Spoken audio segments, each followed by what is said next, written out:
যালিকাল কিতাব, এই যে কিতাব, লা রাইবা ফীহ, এতে কোনো সন্দেহ নেই। হুদাল লিল মুত্তাকিন, মুত্তাকিদের জন্য হেদায়াত। এই সরল অর্থের পরে আমরা এখন যালিকা, যারা আরবিতে লেখাপড়া করেছেন ওলামায়ে কেরাম অনেক আছেন এখানে, যালিকা হাযা, দুটো ইশারা, ইসমু ইশারা বলে, দিস অর দ্যাট। এই কোরআন নিয়ে আলোচনা হচ্ছে, এই কোরআন তো সামনে আসে, বা এই কোরআনের প্রসঙ্গে আলোচনা হচ্ছিল বিদায় দূরে তো নয়। যালিকা দূরের জন্য ব্যবহার হয়, আর হাযা কাছের জন্য ব্যবহার হয়। ওইটা বলার জন্য যালিকা বলে আরবুল লোকেরা, আর এই যে এইটা বলার জন্য বলে হাযা। এখন কোরআন কি ওই দূরে?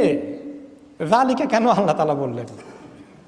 এটার অর্থ হচ্ছে, এক নম্বরে আরব দেশে কোনো কোনো সময় যালিকার জায়গায় হাযা ব্যবহার করা হয়, হাযার জায়গায় যালিকার ব্যবহার এটাও আছে, কিন্তু যালিকার মধ্যে আরেকটু অস্বাভাবিক, আরেকটু অসাধারণ ভাব প্রকাশ পেয়েছে। হাযা বললে খুব সাধারণ হয়ে যায়। কোরআনের অসাধারণত্ব প্রকাশ করার জন্য যালিকাটা মোর অ্যাপ্রোপ্রিয়েট। আল কিতাবু, এটা হচ্ছে আল কিতাব। এখন এই কিতাব কোন কিতাব? আল কোরআন।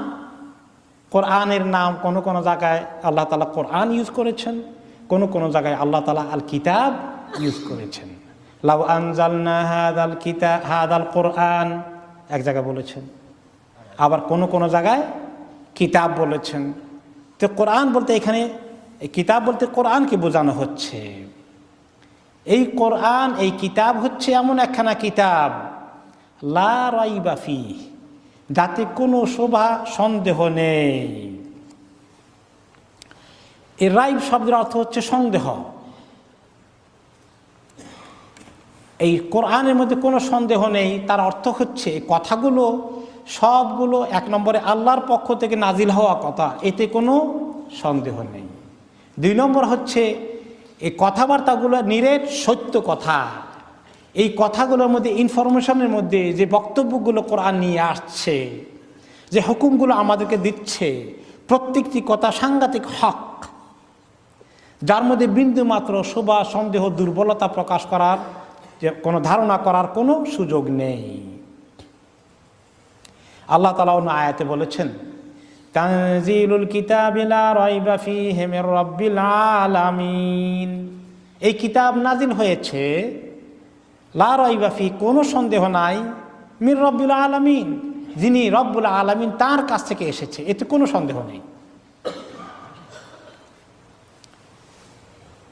এবং এই কোরআনকে আল্লাহ তাআলা বলেছেন যে এই কোরআন, যালিকাল কিতাবু লা রাইবা ফীহি বলার পরে হুদাল লিল মুত্তাকিন, কোরআনের পরিচয় দিলেন। কোরআন কেন নাজিল করেছেন তার উদ্দেশ্য বলে দিলেন, সেটা হচ্ছে হুদাল লিল মুত্তাকিন, মুত্তাকিদের জন্য হেদায়েত দেবে এই কোরআন।